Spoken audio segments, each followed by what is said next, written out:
नमस्कार दोस्तों, आज हमारे पास हमारे बड़े भाई कमल लागने बैठे हैं। इनका परिचय मैं क्या ही दूँ।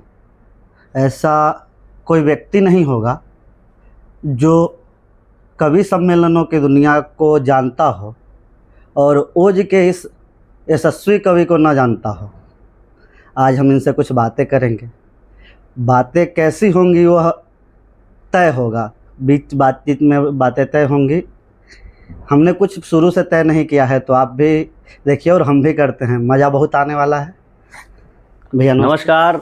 मैं भाई गौरव झा जी के चैनल के माध्यम से आप सभी को नमस्कार कर रहा हूं। और मूल रूप से गौरव भाई के दर्शक बिहार से ज़्यादा जुड़े हुए हैं, इसलिए आपको विशेष प्रणाम कर रहा हूं, क्योंकि बिहारी विशेष प्रणाम का अधिकारी है। जी भैया, अभी ऐसा कुछ है नहीं जो आप हमारी राजनीति को देख रहे हैं तो प्रणाम किया जाए, लेकिन हमारे पूर्वजों ने बहुत कुछ ऐसा किया है, बस उसी को हम ढो रहे हैं। भैया, हम लोग एकदम गंभीर समस्या से बात शुरू करते हैं कि अभी जो नए कवि आ रहे हैं, जैसे मैं भी हूँ, बाकी लोग हैं, इनको ये कवि सम्मेलनों की चकाचौंध बहुत आकर्षित करती है, लेकिन वो यहाँ तक आ नहीं पाते या फिर उनमें कमी रह जाती है जो उनको पता नहीं चलती। तो क्या करना चाहिए वैसे कवि जो पहली बार सोच रहे हो कि हमें मंच पे जाना? मुझे शेर एक याद आ रहा है, किसका है मैं अभी कंफर्म नहीं हूँ। ये मेरे हाथों में जो गुलदस्ता है, ये मेरे पैर के छालों पे हंसता है। तो लोगों ने जो है पैर के छाले नहीं देखे, हाथों में सम्मान की राशियाँ और सम्मान देखा है। तो मैं जो युवा इस कवि सम्मेलन के मंच की ओर आ रहे हैं, मैं थोड़ा सा केवल उनसे कहना चाहता हूं कि जीवन में 3-4 चीज़ें बहुत महत्वपूर्ण हैं। एक तो निर्णय, निरंतरता, ये और आपका निश्चय, ये 3 एक तरीके से नी हैं। ये आपके जीवन में कवि सम्मेलन के क्षेत्र में या जीवन के किसी भी क्षेत्र में बहुत महत्वपूर्ण है। माथे पे अपने धैर्य से चंदन किया करो, मन सिंधु का विचार से मंथन किया करो। जीवन में आगे बढ़ने का इतना है रास्ता, चिंता को छोड़ छाड़ के चिंतन किया करो। तो मूल रूप से जब हम चिंतन की ओर बढ़ेंगे तो हम जीवन के किसी भी क्षेत्र में सफल होने के अधिकारी हो जाते हैं। अब जो मूल प्रश्न है वो है कवि सम्मेलन का और कवियों का। तो जो प्रश्न यही है कि ये जो चकाचौंध है, ये जो ग्लैमर है, ये आकर्षित करता अवश्य है, लेकिन इसके प्राप्ति तक आपका संघर्ष कितना है, वो संघर्ष भी आपको आकर्षक लगना चाहिए। बिल्कुल, क्योंकि संघर्ष अगर आकर्षक नहीं लगेगा तो उत्कर्ष भी आकर्षक नहीं लगेगा। तो मूल रूप से कथ्य यही है हमारा। आज का जो सार होगा इस बातचीत का वो केवल इतना है कि केवल मंच जो है ना वो सत्य नहीं है, उसके नेपथ्य में, मंच के नेपथ्य में आपकी कविता बहुत महत्वपूर्ण है, आपकी प्रस्तुति बहुत महत्वपूर्ण है और आपका आचरण व्यवहार बहुत महत्वपूर्ण है। और इसके अतिरिक्त आपके अंदर लोक मंगल की भावना का होना नितांत आवश्यक है, क्योंकि जब कविता के प्रयोजन हिंदी की पुस्तकों में पढ़ाए जाते हैं तो कई प्रयोजनों के बाद एक प्रयोजन होता है लोक मंगल की भावना। तो जिसकी कविता में लोक मंगल की भावना नहीं है, उसकी कविता को और उसके कवित्व को उस प्रकार से समाज में रेखांकित नहीं किया जाता जैसा वो चाहता है। कवि तो रावण भी था, लेकिन उसकी कविता, उसके अंदर लोकमंगल बिल्कुल नहीं था। रावण के अंदर लोकमंगल नहीं था, इस वजह से उसको कवि के रूप में रेखांकित नहीं किया गया, जबकि उसका शिवतांडव हम लोग अनवरत जो है भगवान शिव की पूजा में अर्पित करते रहते हैं शब्दों के रूप में। तो मूल प्रश्न यही है कि कैसे इस चकाचौंध को प्राप्त किया जाए और कैसे बचा जाए। तो बचना केवल इससे है कि समय से पूर्व कुछ प्राप्त करने की इच्छा करना, ये संभव ही नहीं है। मतलब वही है कि आपने टेस्ट ट्यूब बेबी देखा होगा जी। जब प्री मेच्योर बेबी होता है, जब समय से पूर्व कोई जन्मता है, तो प्री मेच्योर बेबी को मशीन के अंदर रख दिया जाता है और उसको सरवाइव करने में बहुत समस्या होती है। तो हम लोग जब जब अपने समय से पूर्व कुछ और करने का प्रयास करेंगे, परिपक्व हुए बिना जब हम मैदान में उतरने का दुस्साहस करेंगे, तब तब हमारे साथ ये हानियाँ होंगी। लोगों को कमल लागने दिखते हैं लोगों को, बाकी बहुत सारे कवि हैं जो दिखते हैं। क्या मैं आप थोड़ा सा निजी बात करूं कि क्या कमल लागने हमको जो दिख रहे हैं हमेशा से ऐसे थे? क्या कमल लागने डायरेक्ट मंच पे आ गए? क्योंकि लोगों को उनका संघर्ष पता होना चाहिए, समय पता होना चाहिए, कितना समय लगता है, कितना संघर्ष लगता है, कितना पकना पड़ता है। आप अपने जीवन के कुछ ऐसे गौरव भाई, मैं पहली बार 2010 में मैं एक छोटी सी स्मारिका में छपा, 2 मुक्तक और 2 छंद छपे, और 2010 में छपे।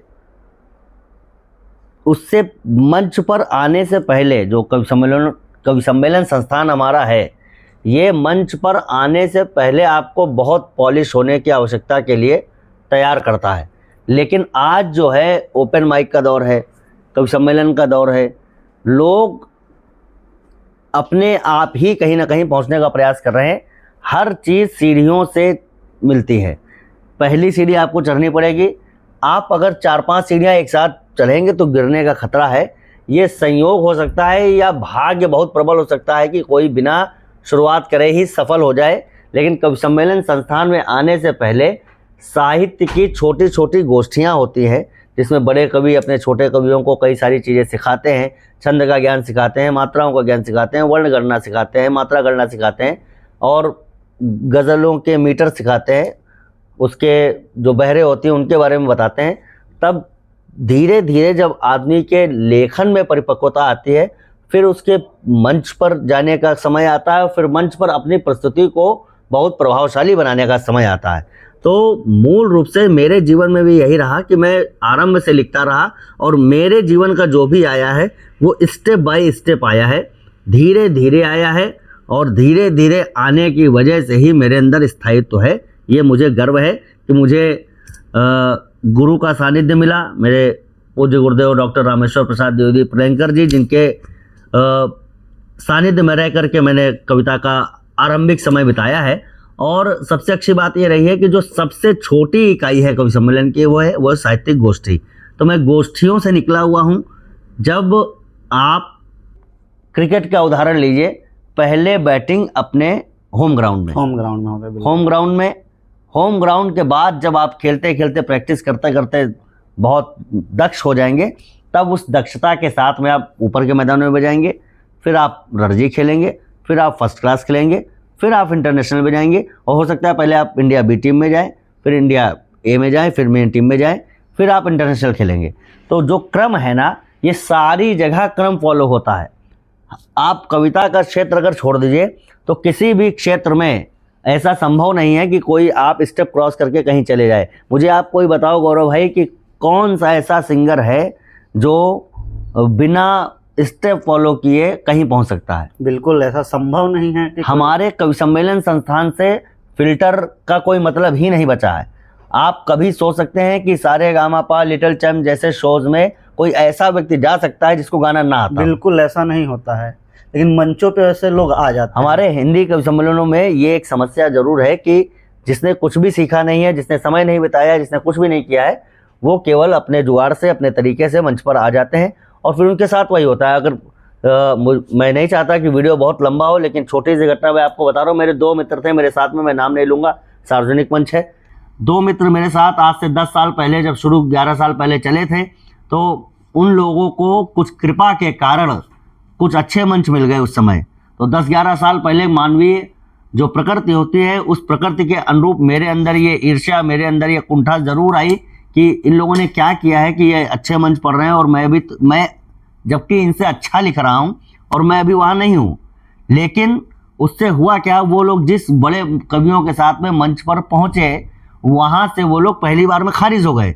उन लोगों ने देखा, अरे यार अभी तो बच्चे ही हैं, इनके अंदर परिपक्वता नहीं है। तो वो जो एक खारिज होने का जो समय था, जो एक तरीके से उनको नकारा गया, उस नकारने के बाद उन बड़े कवियों को, उन दोनों भाइयों को ये समझाने में बहुत समय लग गया कि अब हम अच्छे हो गए। जब 4-5 साल बाद वो लोग भी परिपक्व हुए, तब तक वो जो पुराना एक पूर्वाग्रह उनके मन में था ना, उन बड़े कवियों के प्रति, बड़े कवियों के मन में, कि अभी तो वो बच्चे हैं, अभी उन्होंने सीखा नहीं है, इस पूर्वाग्रह को तोड़ने में उनके वर्षों निकल गए।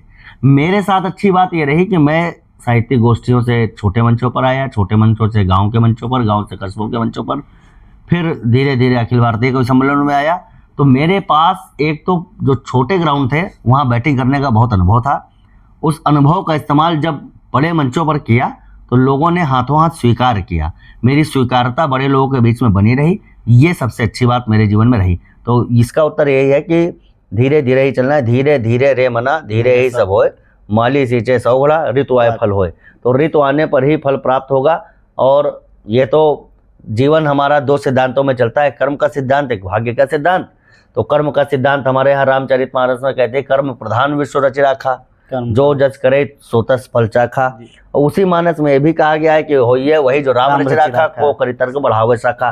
तो दोनों सिद्धांत हमारे यहाँ हैं, लेकिन कर्म के सिद्धांत को वरीयता इसलिए दी जाती है, अगर हम कर्म के सिद्धांत को भाग्य के सिद्धांत से नीचे रख देंगे तो लोग कर्म करना ही छोड़ देंगे। इसीलिए हमें अपनी राह पर चलना है और अपना नया व्यक्तित्व बनाना है। अभी के युवाओं में उतना पेशेंस तो है नहीं, मुझको पता है, आप भी जानते हैं।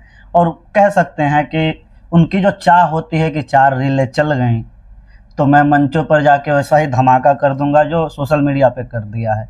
तो क्या सोशल मीडिया के जो दर्शक होते हैं और कवि सम्मेलनों के श्रोता होते हैं, दोनों एक जैसे होते हैं? अभी के युवाओं को यह जानना बहुत ज़रूरी है कि क्या दोनों एक जैसे होते हैं, और क्या सोशल मीडिया पे चल जाना ही कवि सम्मेलनों में चलने की एक बेसिक नीड होती है? मैं एक उदाहरण बता रहा हूँ। जो गौरव भाई कह रहे हैं कि धैर्य कम है, तो केवल कवियों की बात नहीं है या युवा कवियों की बात नहीं है कि धैर्य कम है। ये आज के मनुष्य का तात्कालिक स्वभाव है कि उसके अंदर धैर्य की नितांत कमी आ चुकी है। जो व्यक्ति पहले 3 घंटे की फिल्म देखता था, अब वो 30 सेकंड की रील भी स्किप कर देता है। बिल्कुल। तो समय किसी के पास नहीं है और समय सबके पास है, धैर्य की कमी है। और धैर्य की कमी होने की वजह से बहुत सारी समस्याएं उत्पन्न हो रही हैं। जो दूसरी बात है, क्या सोशल मीडिया के दर्शक और कवि सम्मेलन के दर्शक अलग अलग है?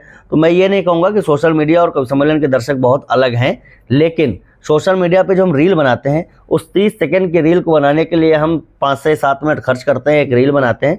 रील बनाने के लिए एडिट में जाते हैं, उसके बाद मतलब उसका पूरी नाटकीयता होती है। एक्चुअली हम जो रील में दिखा रहे हैं, एक सामान्य सा उदाहरण है, मान लीजिए कोई व्यक्ति किसी लड़की को देखने गया है, तो जिस दिन देखने गया है या कोई लड़की किसी लड़के को देखने गई है, तो उस दिन उसको पता है कि आज हमको देखने के लिए कोई आ रहा है, तो विशेष रूप से तैयार होकर के बैठा है या बैठी है, या लड़का भी तैयार होकर के बैठा है, लड़की भी तैयार होकर के बैठी है। हो सकता है कि उसने प्रसाधनों का इस्तेमाल अधिक किया हो, लड़के ने किया हो, लड़की ने किया हो। तो जो उसका मूल स्वरूप है वो हम उस समय नहीं जान सकते, वो भी एक रील है, और रील के अंदर हम कवि का मूल स्वरूप नहीं जान सकते। 30 सेकंड में अब हो सकता है कि जो रील वायरल हुई 10 मिलियन चलेगी, 12 मिलियन चलेगी, वो वायरल हो गया, उसका काम हो गया, लेकिन सामने वाले को उस 30 सेकंड की रील से ये नहीं पता है कि इसके बाद 30 सेकंड का ही है या 3 घंटे का भी है। तो जब असली मैदान में व्यक्ति पहुंचता है तो वहां पर तात्कालिक एडिटिंग नहीं है, वहां पर आपके हाथ ऐसे धीरे धीरे नहीं उठेंगे, पीछे से म्यूजिक नहीं आएगा, और पीछे से जो तालियां आपने रील में ऐड कर रखी हैं, उसी को देख करके आपको आयोजक ने बुलाया है। वो सोचता है कि ऐसी तालियां बजती होंगी, लेकिन वो रील है, रियल नहीं है। तो जब आप रियल मैदान में खड़े होते हो तब रील की सारी चीज़ें पीछे छूट जाती हैं, वहाँ पर असली फैसला होता है मैदान के अंदर। तो वहाँ पर अगर आप सफल नहीं हैं, क्योंकि मूल आपका मैदान वही है, या तो अगर आप रील के कवि रहेंगे तो रील के कवि रहेंगे, आप मोबाइल से ही काम करते रहिए, लेकिन आप जब मंच पर जाएंगे जहाँ पर हज़ारों लोगों की उपस्थिति है और वो सारे लोग आपको तात्कालिक रूप से भी सफल होना देखना चाहते हैं, उन्होंने जो आपकी छवि रील में देखी है वो अपने सामने भी देखना चाहते हैं। तो जैसा रील में रहो वैसा रियल में बनाने की क्षमता भी अपने अंदर ले आओ, तो निश्चित रूप से आप सफल होंगे। भैया आपने देखा होगा, अभी तो मैं आपसे बहुत नया हूँ, मैं जाते रहता हूँ, ऐसे कार्यक्रम होते हैं जिसमें 50 कवि आमंत्रित होते हैं, 50 कवि ऐसे कि जिन्होंने अपना रजिस्ट्रेशन करवाया होता है, वो जाते हैं। उस कार्यक्रम में 5-5 मिनट का टाइम स्लॉट होता है, ओपन माइक की बात मैं कर रहा हूँ, और सामने बैठे सभी लोग ताली बजाते हैं, क्योंकि उनको ये पता है कि मैं बजाऊंगा तब सामने वाला भी ताली बजाएगा। अब वहाँ से जो आदमी की अनुभूति होती है कि अरे मैं तो हाहाकार मैंने मचा दिया है, तो इस कुचक्र से आदमी कैसे बाहर आएगा? इसके लिए युवाओं को क्या करना होगा? क्योंकि नए कभी ऐसे कार्यक्रम में जाते हैं। हम जितने युवा मित्र हैं मैं उनसे केवल इतना कहता हूँ कि कभी दर्पण देखते होगे उसमें अपना प्रतिरूप स्पष्ट दिखाई पड़ता है। तो जैसे ओपन माइक में जा रहे हैं, ओपन माइक में मैं लगातार देख रहा हूँ कि उन्हें खुद जो सुना रहे हैं ना, उसको खुद ही नहीं पता है व्हाट इज पोएट्री, कविता क्या है उसको खुद नहीं पता है, क्योंकि वो कहीं से सीख के नहीं आया। और ओपन माइक ने हमारी संपादकीय व्यवस्था को एकदम ध्वस्त कर दिया। जो फिल्टर होना चाहिए था वो हो ही नहीं पाया, क्योंकि अब हमारे हाथ में व्यवस्था आ गई, हमारे हाथ में मोबाइल आ गया, हमारे हाथ में रूम है, हमारे हाथ में स्टूडियो है और हम ही मालिक है। तो मेन चीज़ ये है कि हम खुद ही तय करेंगे, हम खुद ही जज करेंगे। एक अपने आप को निष्पक्ष भाव से देखना, जिसको हमारे अध्यात्म की भाषा में कहते हैं साक्षी भाव में अपने आप को देखना। मतलब यह है कि हम क्या कर रहे हैं, इस हमारे कर्म के अलावा हमारा एक और यहाँ पर मन बुद्धि और चेतना है जो देख रही है कि हम कर क्या रहे हैं। तो साक्षी भाव से अपने आप को देखना कि क्या मैं जो कर रहा हूँ ये दूसरे लोग भी पसंद करेंगे। हमारे यहाँ श्लोक आता है, सूक्ति आती है, मातृवत परदारेषु परद्रव्येषु श्लोष्टवत आत्मवत सर्वभूतेषु या पश्यति सा पण्डिता। जो दूसरों को अपने जैसा माने वो पंडित है। तो हम जो सुना रहे हैं इसकी कल्पना भी हमें खुद करनी होगी, ये सामने वाले को कैसा लगेगा। तो कई बार लोग इसी में चूक जाते हैं और अपना मूल्यांकन खुद नहीं कर पाते। जो लोग अपना मूल्यांकन नहीं करना जानते हैं वो मेरे ख्याल से सबसे अभागे लोग हैं। तो कम से कम अपना मूल्यांकन सबको पता रहता है कि मैं कैसा हूँ। और कई सारे कुछ अपवाद होते हैं जिनको ये भ्रम होता है कि मैंने सब कुछ कर लिया है। तो ये जो अहम का वहम है ना, ये हमारे जीवन में बहुत खतरनाक है। मैं अपने युवा मित्रों से कहना चाहता हूँ कि ओपन माइक में जाए, सब कुछ जाए, लेकिन जिन लोगों ने अपनी पूरी जीवन बिता दिया, मैं आज भी उन कवियों का दंडवत प्रणाम करके सम्मान करता हूं जिन लोगों ने 50-50 वर्ष अपने जीवन के खर्च कर दिए हैं। तो मैं जानता हूं कि जितनी मेरी आयु नहीं है उससे अधिक उनका अनुभव है। और एक चीज़ मैं और देखता हूं, कई सारे युवा लोग अचानक जुड़ते हैं तो दादा कह करके प्रणाम करते हैं, फिर थोड़ी देर के बाद वो 3 दिन बाद कहते हैं भाई कैसे हो, फिर उसके बाद फिर फ़ोन लगाते हैं कमल कैसे हो, और एक असहनीय सीमा के बाद वो फिर कभी कभी कमल भी कहने लग जाते हैं बहुत तरीके से। मेरे पास कई ऐसे उदाहरण हैं। तो लोगों को इतना फॉर ग्रांटेड भी नहीं लेना चाहिए। किसी ने अगर जीवन में कुछ किया है तो वो उनका सम्मान होना ही चाहिए। मैं स्वयं करता हूँ। मैं यही अपने युवाओं से कहना चाहूँगा कि रील और रियल का अंतर समझ लें, काफ़ी चीज़ें समझ में आ जाएंगी। एक बहुत गंभीर चीज़ मैं देख रहा हूँ।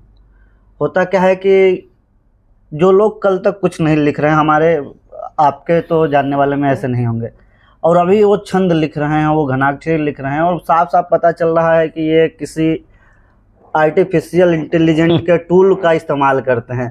तो क्या एआई से लिखे हुए कवि की का भविष्य कैसा है?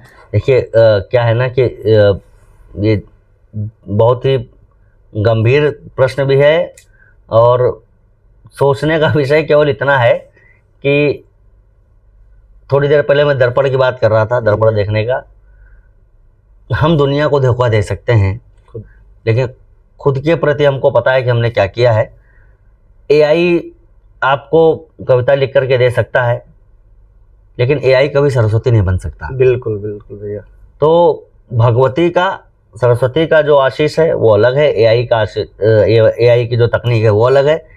एआई निश्चित रूप से ऐसा काम कर रहा है कि किसी की शैली में लिख दे रहा है। और आज मैं आपको एक बात बता रहा हूँ भैया, आज मैं गौरव जहाँ हूँ, मैंने देखा कि कमल लागने जी हैं, बहुत पैसे कमा रहे हैं, बहुत मंच कर रहे हैं। मैं क्यों नहीं कर सकता? मैंने एआई टूल पे डाला, बहुत सारे टूल उपलब्ध है कि कमल लागने के जैसा कविता लिखेंगे तो मेरी भविष्य अभी एआई इस स्थिति में है कि वो आपके गाने कंपोज करके दे सकता है, वो आपको गाने का ऑडियो भी दे सकता है, वो कविता का जोड़ तोड़ भी कर सकता है, लेकिन कविता नहीं लिख सकता। बिल्कुल।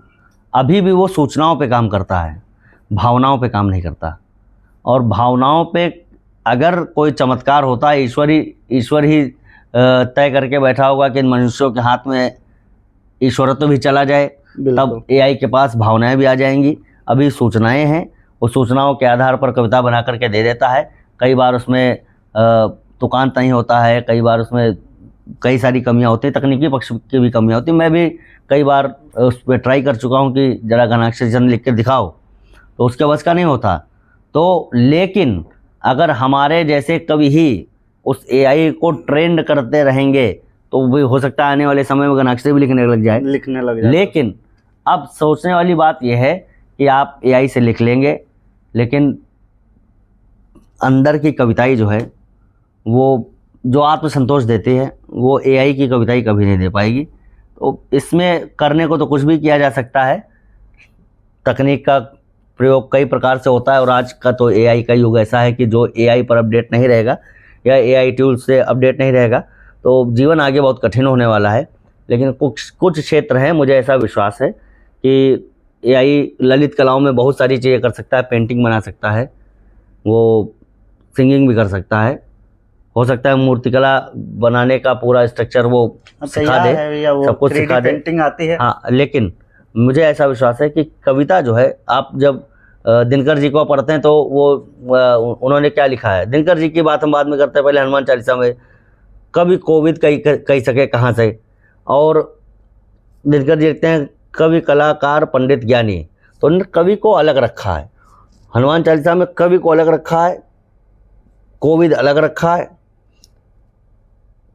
कवि और कलाकार में जो अंतर दिनकर जी ने अपनी पंक्ति के माध्यम से दिखाया कि कवि और कलाकार एक नहीं है।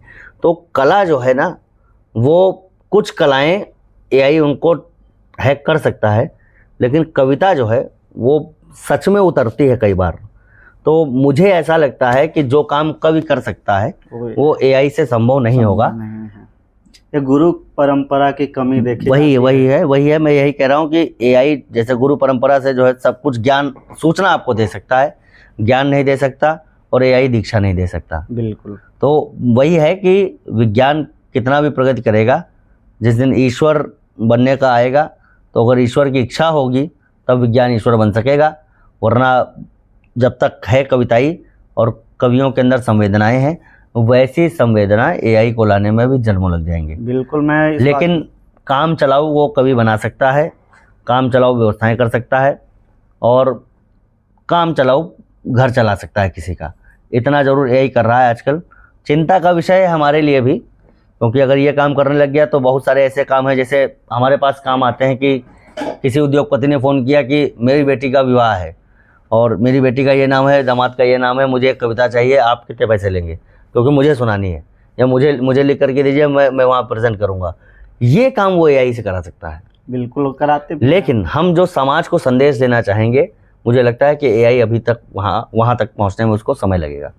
नए कवियों को इन सब चीज़ों से बचना चाहिए, लेकिन वो प्रसिद्ध होने के लिए या फिर ज़्यादा व्यूज के लिए इन सब चीज़ों का सहारा लेता हम देखते हैं। तो उनको अपने अंदर क्या ऐसा बदलाव करना होगा, उनको अपने अंदर कैसे सोच का निर्माण करना होगा कि इन कुचक्रों से वो बच सके। आत्मावलोकन बहुत बड़ी चीज़ है, और वे निश्चित रूप से समाज को खुश करने के लिए अपने अंतर्मन को धोखा दे रहे हैं, और जो अपने आप को धोखा दे सकता है वो किसी को भी धोखा दे सकता है। तो बस इतना केवल कहने का है कि मेरे जो युवा मित्र हैं, मैं उनसे निवेदन करूंगा कि काम जरूर कर लें अपनी प्रस्तुति पर, अपनी कविता पर। और प्रस्तुति इसलिए विशेष महत्वपूर्ण है, कई बार लोग इस बात का भी ताना और उलाहना देते हैं कि हम तो इतना बढ़िया लिख रहे हैं फिर भी हम मंच पर नहीं जम रहे हैं। तो आप नहीं जम रहे हो, उसका कारण दूसरा है, क्योंकि मंच शब्द जुड़ते ही अगला शब्द आ जाता है मंचन। तो आपकी कविता लिखना केवल काम नहीं है, मंच पर उसका प्रभावी मंचन भी आवश्यक है। और मैं प्रस्तुति के लिए बहुत एक अच्छा सा उदाहरण देकर के लोगों को बताता हूँ कि कैप्सूल के अंदर जो दवा होती है वो बहुत ही कड़वी दवा होती है, उसे आसानी से निगलना कठिन होता है, बहुत कठिन होता है, तो इसलिए उसके ऊपर कैप्सूल लगाया जाता है। इसी तरह कविता भी बहुत सामान्य वस्तु नहीं है, तो कविता को सामने वाले के मन में उतारने के लिए आपको प्रस्तुति रूपी कैप्सूल का ढक्कन लगाना पड़ते हैं। तो इस प्रस्तुति से अगर आप श्रोता का दिल जीत लेंगे, अपनी कविता से दिल जीत लेंगे, तो निश्चित रूप से सफलता के मानक पर आप खड़े होकर के दिखाएंगे। ये मेरा ऐसा पूरा मानना है और यही सत्य भी है। तो मतलब कविता भी महत्वपूर्ण है, प्रस्तुति भी महत्वपूर्ण। अगर आपको मंच पर आना है तो प्रस्तुति को महत्व दें, अवश्य दें। कविता के साथ साथ में प्रस्तुति बहुत महत्वपूर्ण है। छंद का ज्ञान, कई बार मैं देखता हूँ कि जो लोग लिख पाते हैं, भाव से लिख लेते हैं, लेकिन छंद के ज्ञान बहुत लोग उनको बता देते हैं कि हाँ। बेटा छंद में लिखो। अब उनकी कविता यूं ही खत्म हो जाती है। नहीं, ऐसा क्या है, जैसे घर के बाहर नालियाँ बहती है ना, हाँ अगर नालियाँ को एक स्ट्रक्चर है, हाँ अगर नाली टूटी होगी तो पानी सड़क पर आ जाएगा। इसलिए छंद जो है ना, एक बहाव है, एक मीटर है, एक ऐसा रास्ता है जहाँ से कविता होकर के गुजरेगी। अगर छंद बहुत सरल और बहुत हल्के में लेने वाली वस्तु नहीं है। छंद हमारे वेद का अंग है। बिल्कुल 6 अंगों में छंद भी वेद का एक अंग है।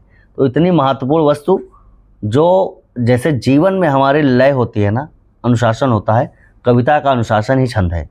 तो बस इतना हमको ध्यान रखना है, छंद सीखना बहुत कठिन नहीं है, और एक बार छंद सीखने के बाद में आपके भाव भी आपके छंद के साथ उतरते हैं। तो गेयता अच्छी होती है, और अगर चीज़ें होती हैं हमारे घर में, चीज़ें बिखरी पड़ी होती हैं तो उतना आनंद नहीं आता, लेकिन जब चीज़ें सिस्टमेटिक वे में रखी होती हैं तो कमरा अच्छा लगता है। तो वैसे ही छंद एक तरीके से अनुशासन का विधान है। अगर आपकी कविता छंद में अच्छे से रख के रहेगी तो दिखने में अच्छा लगेगा। और प्रेजेंटेशन नाम की भी एक चीज़ होती है, हमारे प्रेजेंटेशन पर भी नंबर मिलते हैं हर चीज़ में। तो छंद जो है एक तरीके से कविता का लिखित प्रेजेंटेशन है कि कविता कैसी होती है। तो छंद सीखना चाहिए। और छंद मुक्त और मुक्त छंद, ये दो अलग अलग शब्द हैं। लोग निराला का उदाहरण, हम लोग को निराला जी का उदाहरण बताने लगते हैं कि उन्होंने जो है छंद मुक्त लिखा। तो मुक्त छंद लिखना और छंद मुक्त लिखना, ये दोनों अलग अलग हैं। मुक्त छंद भी एक प्रकार का छंद ही है। और अब मैं आपको एक अच्छा उदाहरण दे रहा हूँ, युवा मित्र जुड़े हुए, तो आप कभी कभी आपने कोई ऐसी कविता लिखी है कि आप कागज़ पे लिखते रहें और एक पंक्ति यहाँ लिखी, दूसरी पंक्ति लिखते थे, इतना कभी लिखा है कि वो कागज़ के बाहर चला जाए? आप लिखेंगे तो कागज़ के बाहर नहीं लिखेंगे, और एक सीमा पर जाकर के आप रुकेंगे ही।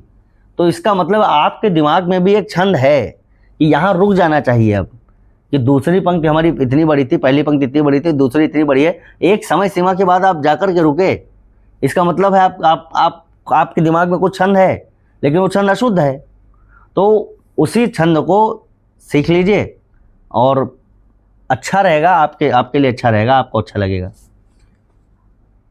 कहने को, बात करने को बहुत कुछ है, इस विषय पर घंटों बातचीत की जा सकती है। क्योंकि इस सीरीज का यह पहला वीडियो है और कमल भैया हमसे बराबर जुड़े रहेंगे। तो मैं बस आखिरी बात कहना चाहता हूँ कि युवाओं को कितना अधीर होना चाहिए। इस विषय पर बात करके हम इस वीडियो को ख़त्म करेंगे कि युवाओं को प्रतीक्षा करनी चाहिए कि अधीर रहना चाहिए। इस बात को आप बता दीजिए, क्योंकि वो समझना अपने नहीं। कर्म के प्रति अधीर रहना चाहिए और भाग्य की प्रतीक्षा करनी चाहिए। यही हमारी सफलता का मंत्र है। और राह कठिन हो फिर भी जाना पड़ता है, कांटों को भी गले लगाना पड़ता है। भीड़ तो केवल व्यक्ति बनाती है हमको, पर खुद से व्यक्तित्व बनाना पड़ता है। तो अपने आप ही इस जीवन के व्यक्तित्व को गढ़ना है, अच्छा पढ़ना है और अच्छा लिखना है। इसके अलावा कोई विकल्प ही नहीं है। मतलब मैं एक चलते चलते एक बात केवल इतना बता रहा हूँ कि एक हिंदी के टीचर, जैसे हमारे गौरव भाई टीचर हैं, इन्होंने इस शासकीय सेवा को प्राप्त करने के लिए पहले अपने एक तो जन्म लिया। इन्होंने जन्म लेने के बाद में 3-4 साल घर में खेले कूदे, बड़े हुए, फिर नर्सरी में गए, फिर केजी में गए, फिर 12th तक पढ़ाई की, फिर उसके बाद इन्होंने बीए किया होगा, एमए किया होगा, बीएड किया होगा। सारी पात्रताएं पार करने के बाद में, फिर सरकारी परीक्षा उत्तीर्ण करने के बाद में, तब ये शासकीय शिक्षक प्रणाली के लिए उपयुक्त शिक्षक हो पाए। तो एक 50,000 की, 40,000 की, 60,000 की नौकरी करने के लिए एक युवा अपने जीवन के 18-19 साल खर्च कर रहा है। बिल्कुल। बस एक उदाहरण आपको दे रहा हूँ कि 50,000 की नौकरी के लिए 20 साल पढ़ाई कर रहा है युवा, और वो कवि सम्मेलन में आने में ये सोचता है कि हम 2 दिन करके 50,000 लेने लगे। यह संभव है। बिल्कुल। आप जो भी चाहते हैं उसकी कीमत आपको देनी पड़ेगी। कवि सम्मेलन संस्थान आज इस स्थिति में है कि एक औसत दर्जे का हास्य कवि भी होली में इतना पैसा कमा लेता है कि पूरे साल भर का अनाज वो ला सकता है, अपने घर के लिए राशन की व्यवस्था कर सकता है, अपना घर चला सकता है। तो कहने का अर्थ ये है कि हमारा कवि सम्मेलन संस्थान युवाओं के लिए है, और बहुत अच्छे तरीके से जीवन यापन करने के यहाँ पर उपाय हैं और रास्ते खुले हुए हैं। बस ये है कि जब 20 साल हम 50,000 की नौकरी के लिए लगा रहे हैं तो एक रात में 50,000 लेने लायक बनने के लिए कुछ तो परिश्रम करना पड़ेगा। यही मूल है कि आप अपने कर्तव्य को समझिए, अपने अंदर की कविता को समझिए, छंद को समझिए, प्रस्तुति को समझिए और इन सब चीज़ों को लेकर के कर्म के प्रति अधीर होइए, भाग्य के प्रति प्रतीक्षारत रहिए कि कब ईश्वर आपका भाग्य खोलेंगे, कब सरस्वती आपको कुछ ऐसी पंक्ति देगी जो आपका काम कर देगी, जिसके माध्यम से आप जाने जाएंगे। तो मेरा कहने का अर्थ है कि परिश्रम जरूर करिए और ये जो पैसा है ना, ये इसको प्राप्त करने के लिए थोड़ी मेहनत लगेगी। और सबसे अच्छी बात यह है कि 8 घंटे की नौकरी आदमी करता है दिन में 1,500-2 हज़ार रुपये पाने के लिए। अगर आप कवि सम्मेलन संस्थान के प्रति प्रतिदिन अगर आप 2 घंटे की मेहनत करेंगे तो आपको वो मिल जाएगा जिसकी आपने कभी कल्पना नहीं की होगी। तो इतना है, इसके लिए लगे रहिए कर्मठता के साथ में। मैं गौरव भाई को बधाई देता हूं कि बहुत अच्छे और उपयोगी प्रश्नों की श्रृंखला उन्होंने आज मेरे सामने प्रस्तुत की और मैं अपने अल्प विवेक, अल्प बुद्धि या जितना भी मेरा अल्प अनुभव है उसके आधार पर जो भी आपको उत्तर दे पाया, मुझे लगता है कि कई सारी शंकाओं का समाधान हो जाएगा और जो नहीं होगा फिर हम मिलते रहेंगे। आप सभी को बहुत बहुत शुभकामनाएं, बहुत बहुत धन्यवाद गौरव भाई का कि उन्होंने इतना अच्छा पॉडकास्ट आप लोगों के लिए प्रस्तुत किया। नमस्कार। नमस्कार।